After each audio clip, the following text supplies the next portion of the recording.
ഒരു പുഴയുടെ മരണം, അതാണ് മണിമലയാറിലെത്തിയ ഞങ്ങൾക്ക് കാണാൻ സാധിച്ചത്. ഒരു കാലത്ത് ഇടുക്കി, പത്തനംതിട്ട, കോട്ടയം ജില്ലകളുടെ പ്രധാന ജലസ്രോതസ്സുകളിലൊന്നായിരുന്നു മണിമലയാറും.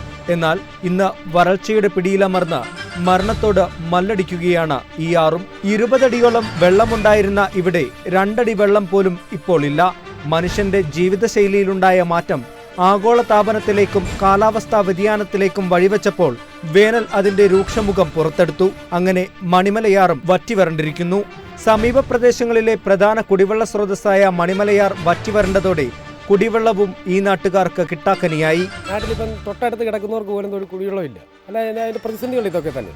പക്ഷേ ഇപ്പോഴും ഈ പഞ്ചായത്തിലെ അധികൃതരെ അവിടെ ഇവിടെയൊക്കെ 2-3 തടല് കെട്ടുവോ ഇതുപോലത്തെ ചെറിയ തടങ്ക് കെട്ടിയിടുകയാണെങ്കിൽ വെള്ളം തടഞ്ഞു നിർത്തി നമുക്ക് ഈ നാട്ടിലെ കുറേയൊക്കെ വെള്ളത്തിന് കുടിവെള്ളത്തിനെങ്കിലും പരിഹാരം ഉണ്ടാക്കാൻ പറ്റും. കൂടാതെ രൂക്ഷമായ മണലൂറ്റും ആറിന്റെ മരണത്തിന് കാരണമായി.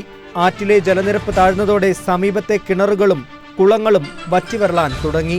വെള്ളമില്ലാത്തതിനാൽ കുടിവെള്ള പദ്ധതികൾക്കായുള്ള പമ്പിങ്ങും പാതി വഴിയിൽ ഇവിടെ മുടങ്ങിയിരിക്കുകയാണ്.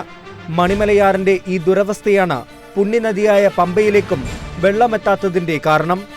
ഇടുക്കിയിലെ മുതുവർക്കുന്നിൽ നിന്നും ഉത്ഭവിച്ച് പത്തനംതിട്ട, കോട്ടയം ജില്ലകളിലൂടെ ഒഴുകി ആലപ്പുഴയിലെ പമ്പയിൽ എത്തിയിരുന്ന മണിമലയാർ ഇപ്പോൾ ഒരു പുഴയുടെ ഓർമ്മകൾ എന്നോണം മരുഭൂമിയായി അവശേഷിക്കുന്നു.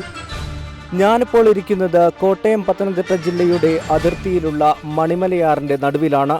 ഒരു കാലത്ത് 20 അടിയോളം വെള്ളമുണ്ടായിരുന്നു ഇവിടെ. കാലാവസ്ഥയിലുണ്ടായ വ്യതിയാനം വേനലിന്റെ കാഠിന്യം കൂട്ടിയതാണ് ഈ പുഴയെയും മരണത്തിലേക്ക് തള്ളിവിട്ടത്.